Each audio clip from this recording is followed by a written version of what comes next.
你有没有发现啊，这今年的618突然变得冷清了？ Have you noticed that this year's June 18th shopping festival suddenly feels quiet? In the past, vendors would start promotions from the end of May, with pre-sales and discounts, afraid of being outdone by competitors. Sometimes the promotions would be over even before the June 18th day arrived. But this year, there's no activity from the vendors, and the platforms are silent too. What used to be a shopping frenzy has now become a thing of the past.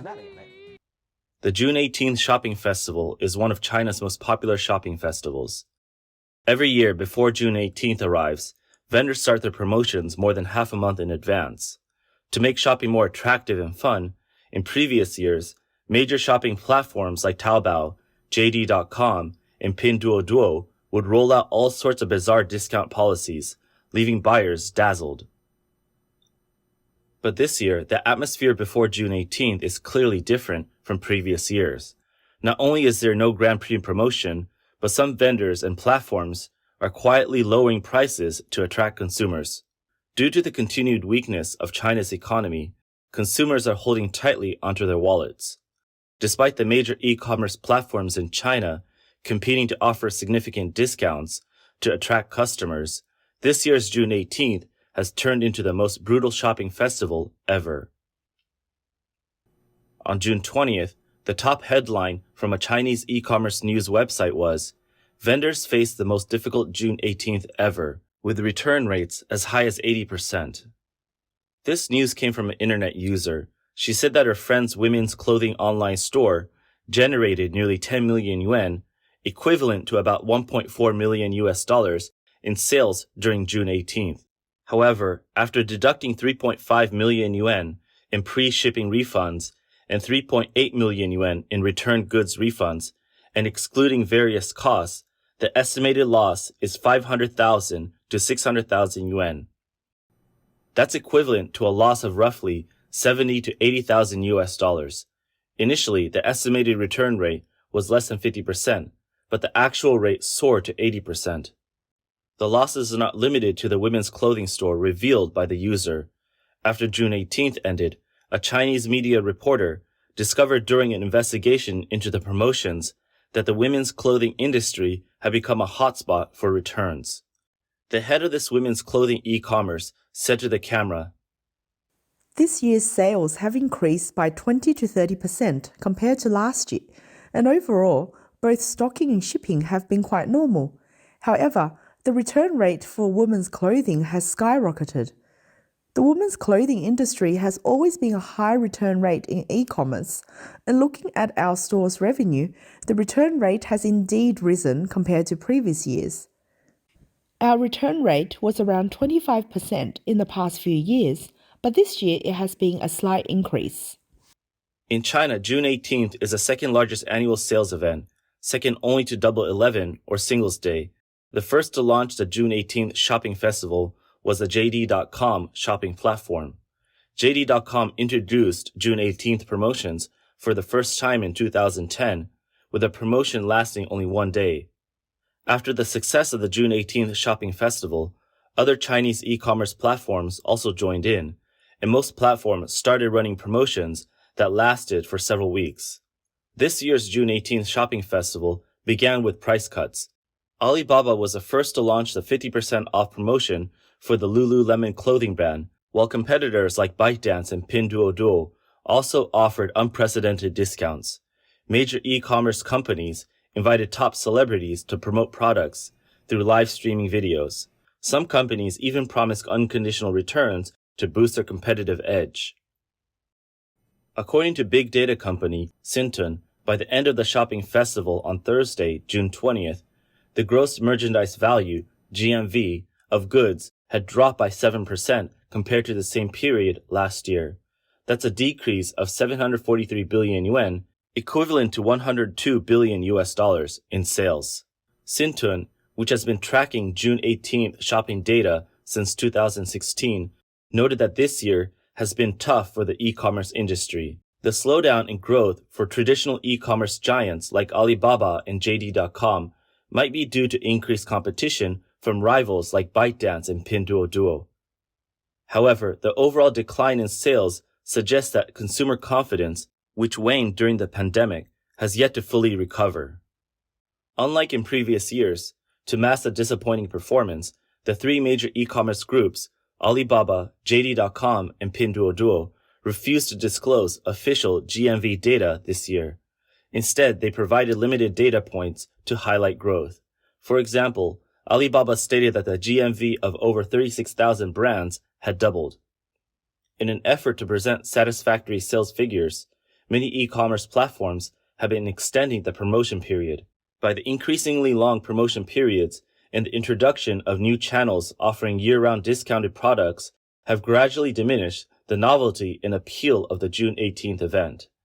CEO of e-commerce consultancy WPIC Marketing Plus Technologies, Jacob Cook, remarked that with discounts available year-round, the enthusiasm for June 18th has diminished. For instance, Pinduoduo was the first to launch a 10 billion yuan subsidy campaign within its app, offering shoppers discounted iPhones and Maotai liquor. JD.com and Alibaba adopted similar marketing strategies to promote the best prices on their platforms. This leads many consumers to wonder, if I can always buy cheap goods, why should I shop during the June 18th event? 31-year-old shopper Constance Zhou expressed this confusion to the Financial Times. He said the promotion period is too long and all the marketing is confusing. The platforms are always running promotions, leaving regular customers with limited budgets unmotivated to participate. College student from Hangzhou, Anita Meng, told Reuters that she is a consumer who hasn't paid attention to June 18th because there is just too many shopping festivals in China. She said that though these festivals continue, her wallet is already empty. During June 18th, she only bought one thing, a gaming chair for her brother. The original price was over 1,200 yuan, but she bought it for 1,000 yuan. Otherwise, she couldn't have afforded it. Data consulting firm Rehub analyzed the discount strategies of luxury brands in China during this year's June 18th. The results show that 20% of the brands they tracked increased their average discounts. Nearly half maintained or lowered their average discounts from last year. Despite this, sales during the June 18th period did not show significant growth. Instead, there was a steep decline. Consumers' weak demand has left retailers stuck in price wars and low profit margins, while also increasing deflationary pressure. Low prices have now become a common feature of the Chinese consumer market. Founder of data consultant company Tinzi and e-commerce analyst Li Chengdong believes that the intense competition between shopping platforms has greatly impacted merchants. It has also resulted in low prices. Many merchants are therefore reluctant to offer further discounts during June 18th. He explained that platforms implementing more generous return policies have affected merchants significantly. Platforms focus on allowing shoppers to keep their items and get their money back more easily without considering whether merchants will suffer losses as a result. 36-year-old online shopper Zhang Shuizi noticed that many online stores she browsed didn't participate in June 18th this year. This surprised her, and without discounts, she didn't buy anything during the June 18th shopping festival. China's largest private publishing company, Shiran Culture Group, also didn't join the online sales during June 18th. Its founder and leader, Shen Haobo, was dissatisfied with JD.com's competitive pricing tactics to attract customers. Therefore, Shen announced a complete halt of supplies to JD.com and called on other booksellers to resist low-price promotions together. He says Shiran will take 3 measures. First, it will use legal means to defend Shiran's rights at any cost. Second, it will continue to stop shipping to JD.com, not sending a single book indefinitely. Third, it will continue to demand JD.com to remove all Shiran's products and return them to Shiran. This statement isn't directed at JD.com, but rather calls on other booksellers not to follow the price cuts. Shiran hopes more responsible professionals to face this issue with them. Looking back at the children's book price war that JD.com initiated 11 years ago, which pushed the children's book industry into difficulties, serves as a warning to other booksellers. Today's difficulties in the children's books industry could become tomorrow's plight for all general books. He also mentioned in his statement that this low-price strategy is like repeatedly rubbing the publishing company's face in the dirt. Shen's anger isn't without reason. An industry insider said that publishers operate on JD.com mainly through official flagship stores and JD.com's self-operated stores. In JD.com's self-operated model, JD.com has some autonomy over product pricing. If there is no prior price limit agreement, the platform may sell at a price lower than the supply price, leaving publishers helpless if settlements are based on the selling price. Moreover, after major promotions, platforms may renegotiate prices with publishers using increased sales volumes as leverage to demand even lower supply prices. This can also lead to other platforms lowering prices, causing many publishers to lose more the more they sell. Currently, 56 mainstream publishers in Beijing and Shanghai have announced they will no longer participate in June 18th promotions. This is why June 18th has been neither bustling nor successful this year. Despite increasingly lower prices, it's becoming harder for e-commerce platforms to retain customers, even during traditional successful sales events. It's not just e-commerce platforms feeling the chill. Major influencers on platforms like TikTok and Weibo, who sell products through live streaming, have also faced significant setbacks in their careers. TikTok blogger Guanli Xin, who frequently observes industry trends, has his own views on the sharp decline in June 18th performance. He said, 618数据出来了，差得惊人。 The June 18th data is out, and the results are shockingly bad. All the big influencers have seen their sales plummet, some by 60%, others by as much as 90%, with everyone taking a huge blow. Live streaming e-commerce first squeezed out physical stores, and now it's squeezing out its own peers. At this point, calling it highly profitable is a joke. Just making any profit is considered good. It has really turned into the most traditional of industries. First, they spend money to buy traffic, then use that traffic to make money. Even those top influencers with daily sales in the millions are barely breaking even. It's just that the losses are borne by the multi-channel network agencies. In the coming years, events like June 18th and Double 11 will become meaningless. Consumers won't be interested. Merchants won't make money. Platforms won't generate traffic. Platforms focused only on sales volume without creating content will eventually fail.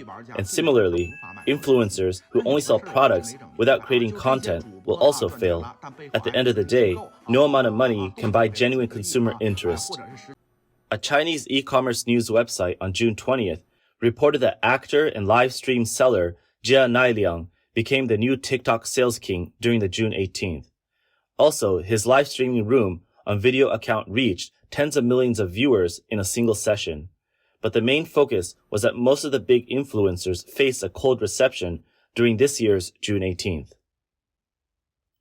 Once popular live streaming seller Crazy Young 92 on TikTok and Chinese video platform Kuaishou hosted less than 20 sessions during June 18th. His highest sales ranged only from 25 to 50 million yuan, equivalent to 3.4 to 6.9 million US dollars. A stark contrast to the hundreds of millions of yuan in sales in previous years. Additionally, none of the dozens of influencers under his Three Sheep Group company made it to the top 50 list. Even the once government-banned influencer, Via, has turned to selling short dramas. This further illustrates that the e-commerce industry is no longer seen as promising. In the past, June 18th was crucial for e-commerce companies to boost their revenues. Alibaba invested heavily in the live streaming, widely recognized as the fastest growing sector in e-commerce. ByteDance, JD.com, and Kuaishou also continuously increased their investments, with JD.com committing 1 billion yuan to support live streaming sellers. According to data from iResearch Consulting Group and the National Bureau of Statistics of China, over 10% of retail purchases in China last year came from influencer live streaming. However, now influencers are not only facing consumers with less spending power, but also a flood of imitators. Data from data analyst site Feigua shows that in the second half of May, sales for popular influencer Austin Li fell by 46% year-on-year, while skincare product promoter Luo Wangyu's sales plummeted by 68%. It can be said that consumers are changing their channels for purchasing goods from influencers and online sellers. HSBC analysts wrote in a research report that during June 18th, key influencers lost momentum partly due to stricter content regulations, rising costs, and higher return rates. Live streaming host in Hangzhou, Jia Jia, primarily recommends beauty and clothing brands. Her team analyzes her live streaming traffic data minute by minute to better understand how to attract attention and drive sales. From the analysis, Jia Jia found it increasingly difficult to get consumers to buy things through live streaming. She said, when e-commerce was in its early stages, people were more likely to buy things. Now every consumer is more rational. They know exactly what they want and will only purchase after being certain. Impulsive buying is gradually decreasing. So the increasingly rational online shopping behavior of consumers has led to changes in their consumption patterns, which is one of the reasons why this year's June 18th was more competitive than previous years. The era of social media channel dominance is over. Previously, people bought things in live streaming rooms because it was cheaper than offline or at counters, or it was 50% off, or buy one get one free. All influencers were setting the lowest prices to attract people to buy things. This was the social media channel logic, but now this no longer exists. The future will be an era where content will dominate. Can you really deliver value? Have you genuinely used a product? Is it really good? It's no longer about a live streaming session offering 300 yuan off, making consumers willing to pay. Some influencers recommend products they haven't even used themselves. If an influencer genuinely uses a good product and it works well, consumers will buy it. The slogan, lowest price online, will no longer exist. You can see that many celebrities are no longer live streaming. Those who used to make money from live streaming have stopped because the times have changed.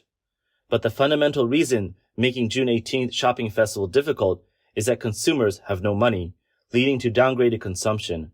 Under this backdrop, e-commerce platforms face enormous performance pressure. Blogger Zhu Changzai believes that this year's consumption downgrade is even more severe. He said, 大家有没有觉得今年消费降级变得很严重了？ I'll share my own feelings. I can clearly feel the change because I work in sales, and my industry involves a lot of business dinners. Last year, I had 3 or 4 dinners a week, but this year it's only once a week, or sometimes not even once. Interactions with friends have decreased. WeChat groups are very quiet, and so is my Moments feed. People don't dare to arrange dinners anymore because purchasing power is declining, and they're afraid to spend money casually. Now about the June 18th shopping festival. I've been using my phone for many years and planning to buy a new one, specifically an iPhone 15 Pro. I used to buy electronic products through a former colleague because he works at Apple's headquarters and could get an employee discount of 50% off. This time, I texted him to buy a phone, but he said it wasn't necessary because the discounts on various June 18th platforms were even lower than his. I checked and it's true. On the platform, I can buy for just over 7,200 yuan, which is 400 yuan cheaper than buying from my former colleague. But here's the key point. Besides the discounts, the platforms are also offering a lot of zero-interest installment plans. Previously, Apple only offered zero interest for 3-month installments. Now they offer zero interest for 3, 6, 9, 12, and even 24 months. What does this indicate? It shows that the platforms are really using low prices to try hard to get consumers to spend. He also mentioned that when he got together with friends this year to talk about the economy and current situation, everyone seemed very down and lacked confidence. Even though some people's performance and salaries haven't dropped much, most have remained the same, but they just can't see a future or hope. The loss of confidence is terrible because everyone knows that confidence is a foundation of the economy.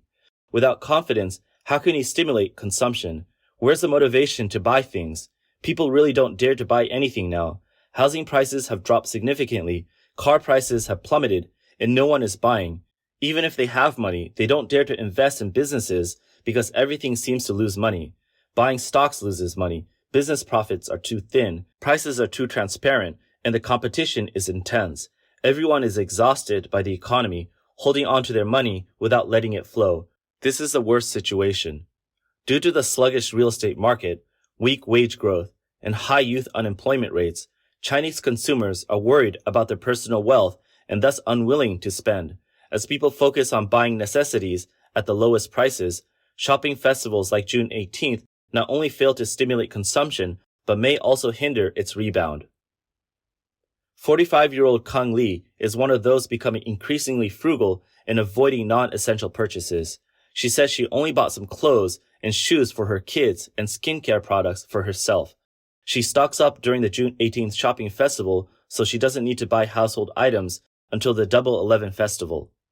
Families focused on stocking up at low prices make up a large portion of China, and this behavior directly depletes future consumption capacity. Therefore, the challenges that Chinese retailers will face in July are looking quite significant.